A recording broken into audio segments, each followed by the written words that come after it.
अस्सलाम वालेकुम नाज़रीन, सिंध खबरुनि जो सिलसिलो जारी है। तमाम मीरपुर ख़ास में खबर शेखंदा आलम मीरपुर ख़ास पाकिस्तान पीपल्स पार्टी के मरकज़ी information secretary MN Nafisa Shah चयो आहे त हालिया तबाहकनि बरसातनि सबबि सिंध जा माण्हू वॾी मुश्किलात जो शिकार आहिनि। 2011 में मरकज़ ऐं सिंध हुकूमत बरसातनि जी तबाही खे पंहिंजी सलाहियतुनि ऐं हुकूमत अमली सां मुंहुं ॾिनो आहे। NDM जे सिंध में का भी कागरगी न आहे।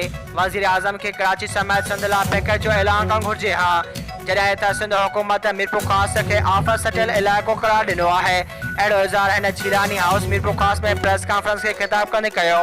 उन मौक़े ते PP अॻवान आफ्ताब हुसैन, शाह जीलानी, सेनेटर आजिज़ दामरा, MPSF ज़ुल्फ़कार अली शाह, खैर निसा मुग़ल ऐं अब्दुल सलाम मेमर खां अलावा ॿिया मौजूदु हुआ।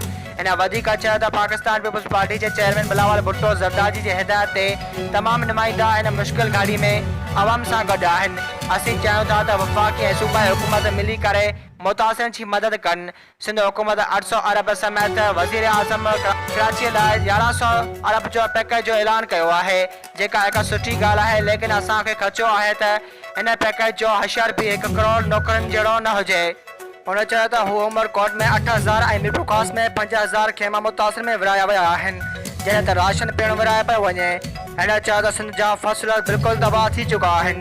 उन सिलसिले में आबादगारनि खे रिलीफ ॾियण लाइ उन्हनि जा कर्ज़ माफ़ करण ते गौर कयो पियो वञे। उन चयो त सूमर खां उमरकोट, बदीन, मीरपुर ख़ास ऐं ॿियनि ज़िलनि में फ़ी ज़िले खे मुतासिरनि जी बहाली लाइ 50 लाख रुपया ॾिना पिया वञनि।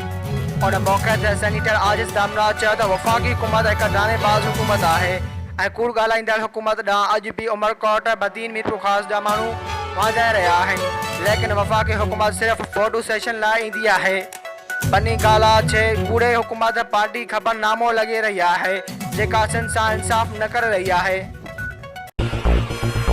वधीक ख़बरूं ॾिसण लाइ विज़िट कंदा असांजी वेबसाइट www.sindhajratnews.com।